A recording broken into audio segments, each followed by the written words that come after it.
Canicule, la vigilance rouge en 5 questions. En ce 23 août 2023, 19 départements en France ont été placés par Météo France en vigilance rouge canicule. Ce niveau d'alerte maximale concerne une zone s'étendant en diagonale du Gers jusqu'à l'Ain. Mais savez-vous ce que cette couleur signifie concrètement pour les départements concernés? Voici un récapitulatif pour tout comprendre à la vigilance rouge en 5 questions. Comment décide-t-on la couleur de la vigilance canicule? Alors qu'une canicule tardive touche la majeure partie de notre pays, vous êtes peut-être surpris de voir au bulletin météo que certains départements passent de la vigilance orange à la vigilance rouge canicule ou, inversement, de la couleur rouge à l'orange. Le dispositif de vigilance canicule existe en France depuis 2004. Il a été mis en place après la grande canicule de 2003 qui a fait près de 15 000 victimes dans l'Hexagone. Il comporte 3 niveaux d'alerte signalés par les couleurs jaune, orange et rouge. Pour établir la couleur et le niveau d'alerte de telle ou telle zone, Météo France s'appuie sur un ensemble de critères préalablement définis par les autorités de santé pour chaque département, en fonction des études épidémiologiques et des impacts sanitaires constatés lors de précédents épisodes de forte chaleur. En pratique, pour estimer le niveau de vigilance canicule, les prévisionnistes de Météo France confrontent leurs prévisions météorologiques avec des référentiels établis par Santé publique France. Pour décider de la couleur d'un département, ils tiennent également compte de certains facteurs aggravants, comme la durée de la vague de chaleur, la pollution ou l'humidité de l'air, ou atténuants, comme la brièveté de l'épisode caniculaire. Que signifie le niveau d'alerte rouge? Les différents niveaux de vigilance météo sont destinés à alerter la population sur le degré de vigilance qu'elle doit adopter vis-à-vis d'un phénomène météorologique, en l'occurrence la canicule. La vigilance rouge canicule est le niveau d'alerte le plus élevé. Depuis la création du plan canicule en 2004, il n'a été déclenché que 6 fois en tout. La couleur rouge signifie que la population doit faire preuve d'une vigilance absolue car un phénomène météorologique d'une intensité exceptionnelle est prévu. Dans ce cas précis, elle signale une canicule extrême, exceptionnelle par sa durée, son intensité ou son extension géographique. Ce niveau de vigilance signifie également que le phénomène a un fort impact sanitaire et social pour l'ensemble de la population, nécessitant une mobilisation maximale de tous les acteurs, préfectures, collectivités locales, etc.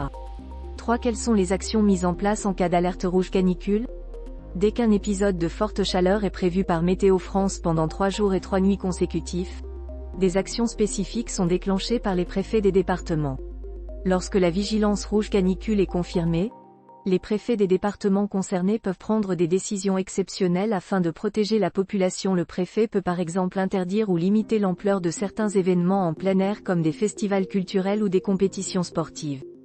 Il peut aussi donner des consignes aux établissements accueillant du public comme les crèches, les centres de loisirs ou de vacances. Ces lieux peuvent être contraints d'annuler des sorties, des événements en plein air ou des activités sportives. Ils peuvent même être amenés à fermer si la température dans leurs locaux est trop élevée. Quelles sont les obligations de l'employeur en cas de vigilance rouge canicule? Lorsque la vigilance rouge canicule est déclenchée, les entreprises doivent respecter certaines obligations afin de protéger la santé de leurs employés. Dans certains secteurs professionnels, les organismes sont mis à rude épreuve par les températures extrêmes, ce qui augmente le risque d'accident du travail. C'est pourquoi, en cas de passage à l'alerte rouge, les contrôles de l'inspection du travail sont renforcés dans les métiers exercés en extérieur comme le BTP et les travaux agricoles, mais aussi dans les secteurs de la restauration, la boulangerie et les pressings où les travailleurs sont particulièrement exposés à la chaleur extrême. Pour rappel, le Code du travail impose aux employeurs d'adapter autant que possible l'organisation du travail aux conditions climatiques, afin de garantir la santé physique et mentale ainsi que la sécurité des employés. De plus, en cas de vigilance rouge, d'autres obligations viennent s'ajouter pour l'employeur.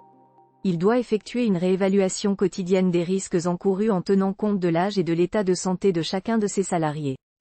Le ministère de l'Économie rappelle que la charge de travail, les horaires et, plus généralement, l'organisation du travail doivent être ajustés en fonction des conditions climatiques en cours. Il précise en outre que le télétravail doit bénéficier en priorité aux femmes enceintes et aux personnes souffrant de pathologies chroniques ou en situation de handicap.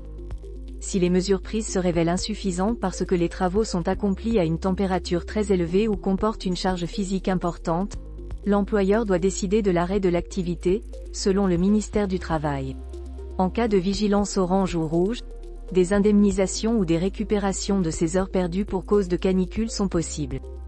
À noter, si votre employeur ne respecte pas ses obligations, vous pouvez saisir les services de l'inspection du travail, le comité social et économique de votre entreprise ou le délégué du personnel. De plus, si vous estimez que vos conditions de travail représentent un danger grave et imminent pour votre vie ou votre santé, vous pouvez exercer votre droit de retrait conformément à l'article L41311 du Code du travail. 5. Quels sont les gestes à adopter en cas de vigilance rouge? Les bons réflexes à adopter en cas de vigilance rouge canicule sont les mêmes que pour la vigilance orange, à savoir, boire beaucoup d'eau, éviter les efforts physiques, mouiller son corps, aérer les logements la nuit, fréquenter des endroits frais pendant la journée. Il y a cependant une différence à retenir entre ces deux niveaux de vigilance. Quand la vigilance canicule passe de la couleur orange à la couleur rouge, ces différents conseils s'appliquent à tout le monde, même aux personnes en bonne santé, et plus seulement aux personnes âgées ou à risque.